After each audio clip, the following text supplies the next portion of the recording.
একদিন মা ভাল্লুকটা তার বাচ্চাদের খাওয়ানোর জন্য বড় একটা মাছ ধরে দেয়, কিন্তু সৌভাগ্য মাছটাই বাচ্চাদেরকে খেয়ে ফেলে। এর কারণে বাচ্চারা কান্না করে।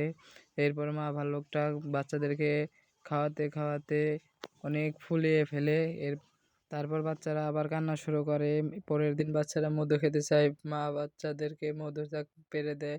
মৌমাছিগুলা বাচ্চাদেরকে কামড়িয়ে একদম সব জায়গায় ফুলিয়ে দেয়। বাচ্চাগুলো কাদাতে খেলতে থাকে। এরপর মা বাচ্চাদেরকে চুবাতে থাকে। এর কারণে বাচ্চাগুলো আরো অনেক খারাপ অবস্থা হয়ে যায়।